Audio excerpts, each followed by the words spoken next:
তুফান আসুক, লাঠিচার্জ হোক, গুলি মারুক, বোম মারুক, আমাদের এই লড়াই রাজপথে চলতে থাকবে। হাত তুলে বলুন, হাত তুলে বলুন।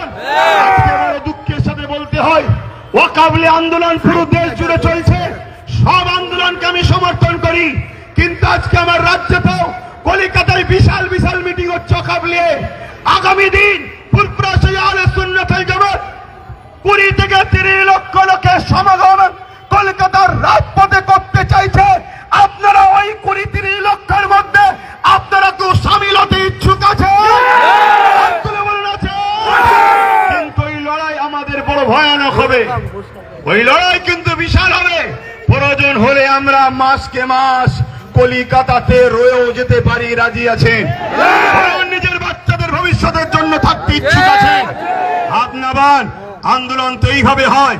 আর একটা কথা বলে যায়, আজকে যারা আন্দোলন করছে এদের আন্দোলনকে সাধুবাদ জানায়, কিন্তু এদেরকে জিজ্ঞাসা করুন, কেন্দ্র সরকার যেমন ওয়াকফ বিলের অ্যাক্টের নামে আইন তৈরি করে ওয়াকফকে লুটতে চাইছে, ঠিক তেমনি এখনো কিন্তু আইন করতে পারে রে।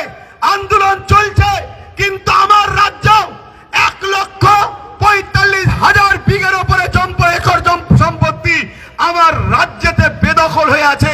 আমার রাজ্যের মধ্যে রয়েছে, কিন্তু বেদখল হয়ে আছে 75,000 বিঘে একর জমি। এটা এখনো উদ্ধার হয়নি।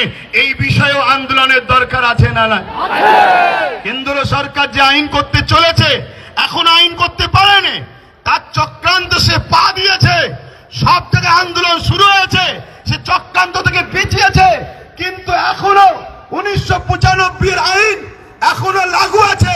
সেই আইন অনুযায়ী ওয়াকফের যারা দায়িত্ব আছে, আমার রাজ্যেও যারা রয়েছে, তারা আমার রাজ্যের ওয়াকফ সম্পদকে এখনো কেন উদ্ধার করছে না?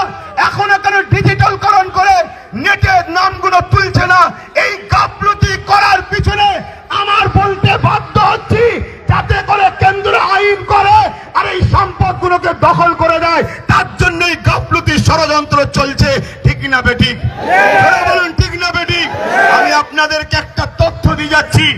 উত্তর 24 পরগনা হাড়ুয়া পীর আব্বাস আলী গোড়াচাঁদ রহমাতুল্লাহ